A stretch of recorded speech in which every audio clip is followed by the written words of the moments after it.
Hello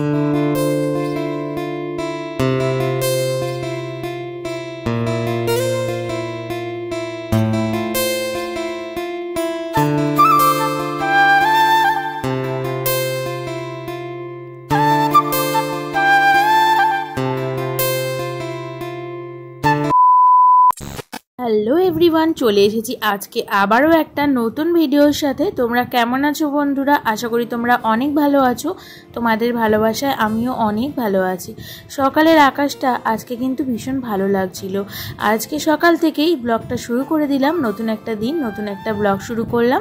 তোমরা ব্লগটা পুরোটা দেখতে থেকো। আশা করি আজকে ব্লগটা তোমাদের অনেক ভালো লাগবে। তো চলো ব্লগটা শুরু করা যাক। সকালবেলা উঠেই ভগবানের সেবা দিয়ে দিয়েছি, আর তোমরা আমাদের ভগবান দর্শন করে নাও প্রতিদিনের মতো। আজকে সারাদিনটা তোমাদের অনেক অনেক ভালো কাটবে। এখন প্রায়ই না শরীরটা একদম ভালো যায় না, সেই জন্য এটা হচ্ছে একটা ভুসি আর বাতাসার জল আগের দিন রাত্রিবেলা ভিজিয়ে রেখেছিলাম। তো এখন সকালবেলা ভগবানের সেবা দেওয়ার পর আমি না খেয়ে নিচ্ছি, কারণ এটা খেলে শরীরটা ভীষণ ঠান্ডা থাকে আর বেশ ভালোও লাগে। তো সেই জন্য খেয়ে নিচ্ছি। সকালে না প্রায়ই আমি এটা খাই, একটা রুটিন হয়ে গেছে বলতে পারো, কারণ এটা খেতে ভীষণ ভালো লাগে। আর যখন খাই না মনে হয় যেন কি যেন একটা খাইনি। আর এদিকে মা বানাচ্ছে কচুরি। এই কচুরিটা কিসের বলতে পারবে? এটা হচ্ছে কারি পাতা, সাবু আর ময়দা দিয়ে বানানো কচুরি। এটা না খেতে ভীষণ ভালো লাগে। মা প্রায় দিন সকালবেলা এরকম একটা কচুরি করে, আর প্রত্যেক দিন তোমরা তো দেখতে পাও। আগের দিন করেছিল ছাতুর কচুরি, আজকে না কারি পাতা আর সাবু দিয়ে যে কচুরিটা করেছিল সেটা খেতে ভীষণ ভালো লেগেছিল। আর সাথে না আগের দিনের চিকেনটা একটু বেশি ছিল, তাই সকালবেলা এর সাথে টিফিনটা করে নিলাম। অসাধারণ খেতে লেগেছিল। তোমরা বানিয়ে খেতে পারো, দারুণ লাগে খেতে। তো এখন অনেক কিছু খাওয়ার পর এখন না চলে এসেছি রান্নাঘরে, আর এই বাসনগুলো মেজে নিচ্ছিলাম। সকালে চায়ের বাসন, তারপরে টিফিন করলাম, সেই সব বাসন মেজে একেবারে বেসিনটা পরিষ্কার করে নিলাম। এদিকে বাবা বাজার থেকে একটা ডিম নিয়ে চলে এসেছিল, আর ডিমগুলো বাইরে রাখলে না পচে যায় গরমের মধ্যে। সেই জন্য আমি না ডিমগুলোকে ভালো করে সাজিয়ে গুছিয়ে ফ্রিজের মধ্যে রেখে দিই। তবে ফ্রিজের খাওয়া ভালো না, তো যখন ডিমটা রান্না করি তার 1 ঘন্টা আগে কিন্তু ডিমটা বার করে নিই, নাহলে সঙ্গে সঙ্গে ফ্রিজের ডিম বার করে খেলে অনেকটাই শরীর খারাপ হয়ে যেতে পারে। তো সেই জন্য না ডিমটা বার করে নিই। আর এখন ফ্রিজের মধ্যেও সাজিয়ে দিলাম, কিছুটা ট্রের মধ্যে রেখে ফ্রিজে ঢুকিয়েছি। আর ফ্রিজের এই জায়গাটায় তো ডিম রাখে, সেই জন্য ডিমটা রেখে দিলাম। এখন বাইরে চলে এসেছি। আজকে একটু রোদ টাইপের উঠেছে, তবে রোদ কিন্তু পুরোপুরি ওঠেনি। তো আজকে অনেক জামা কাপড় কেচেছি, ভাবলাম যে আর ঘরের মধ্যে মেলে দেবো না। বাইরে যখন বৃষ্টি হচ্ছে না, বাইরে মেলা থাক, একটু হাওয়া যদি ভালো শুকনো হয়ে যায়। আধা শুকনো মেশিন থেকে হয়ে বেরোয়, তাও একটু শুকনো হতে লাগে। প্রকৃতির শুকনো হওয়াটা তো বেশি ভালো লাগে। তো সেই জন্য এটা শুকনো হোক। আর এদিকে আমি বেডরুমের না কাজবাজগুলো সেরে নিই। আগের দিন বিছানার চাদরটা পাল্টে নিয়েছিলাম, আর বালিশের কভারগুলো পাল্টানো হয়নি, আজকে সকালবেলা পাল্টিয়ে নিয়েছে মা। এখন আমি কভারগুলো পরিয়ে দিচ্ছি। আর এখানে না দেখছো রং বেরঙের কভার, কারণ বিছানার চাদরগুলো কিন্তু আমরা ইউজ করি আর এই কভারগুলো একসাথে থাকে। তো এখন যেখানে কভার সেখানে বালিশ বালিশে লাগিয়ে, আর যেখানে জিনিস সেখানে রেখে দিলাম। এখন ঘরটা ভালো করে ঝাড় দিয়ে নিচ্ছি।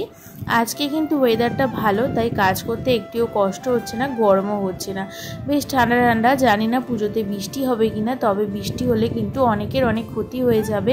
আর চাই যে বৃষ্টিটা না হোক, সবাই পুজো ভালো কাটুক। কিছু কিছু স্বপ্ন আছে নিজের, যেগুলো একান্তই নিজের, আর সেই স্বপ্নগুলো পূরণ করতে না একটু একটু করে অনেকটাই ধৈর্য রাখছি। আর এই জন্য ইউটিউবে আমি কিন্তু একটা জায়গা করার চেষ্টা করছি, আর সবাই চায় তার জায়গাটা করতে। তো সেই জন্য না আমি প্রতিদিন একটা করে ভিডিও ছাড়ি। জানি না এই আশাটা কোনোদিন পূর্ণ হবে কিনা, তবে আমি চাই আমাকে সবাই জানুক, আর আমার নিজের পরিচয় আমি কিন্তু এগিয়ে যেতে চাই। তো সেই জন্যই আমি প্রতিদিন ইউটিউবে একটা করে ভিডিও ছাড়ি। আর তোমাদের সবাইকে মনে করি আমার একটা ছোট্ট পরিবার। আমার পরিবারটা কিন্তু অনেকটাই ছোট পরিবার, তবু কিন্তু পরিবারের প্রত্যেক মানুষগুলো ভীষণ ভালো। তোমরা সবাই খুব ভালো, আর সবাই কিন্তু অনেকেই খুব ভালো ভালো কমেন্ট করো, যাদের কমেন্ট দেখে আমার ভিডিও বানানোর মোটিভেশনটা অনেকটাই বেরিয়ে যায়। তাই কিছু কিছু স্বপ্ন পূরণ করার জন্য একটু ধৈর্য আর বুদ্ধি দিয়ে এই কাজগুলো কিন্তু আমি প্রতিদিন করে যাচ্ছি। জানি না স্বপ্নটা পূরণ হবে কিনা, তবে আশা রাখছি একদিন না একদিন ঠিক পূরণ হবে। এখন না জামা কাপড়গুলো গুছিয়ে নিলাম, আর আজকে একটু মুখে বরফ দেব। আগের দিন ফেসিয়াল করেছিলাম, তোমরা তো দেখেছো পার্লারে গিয়ে, আর বরফ দিয়েছিলাম। আজকে ভাবলাম আর একবার বরফটা দিয়ে দিই। তো আমি কিন্তু ফেসিয়াল করা না, এমনিই আমি বরফ প্রায়ই মাঝে মাঝে মাখি। বরফটা মুখে ইউজ করা ভীষণ ভালো, মুখটা স্কিন মানে ঠান্ডা থাকে। আর এদিকে দেখতে পাচ্ছ তোমাদের দাদাভাই আগের দিন কদবেল কিনে এনেছিল। কদবেলটা কিন্তু বেশি পাকেনি, তাও যা পেকেছে গন্ধ রয়েছে, ভীষণ ভালো লাগছিল দেখতে, আর গন্ধে না জিভে জল চলে আসছিল।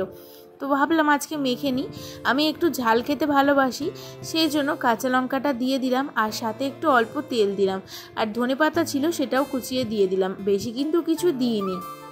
আর সাথে তো অল্প একটু স্বাদ মতো নুন দিয়েছি, দিয়ে ভালো করে মেখে নিলাম। এটা কিন্তু খেতে ভীষণ ভালো হয়েছিল।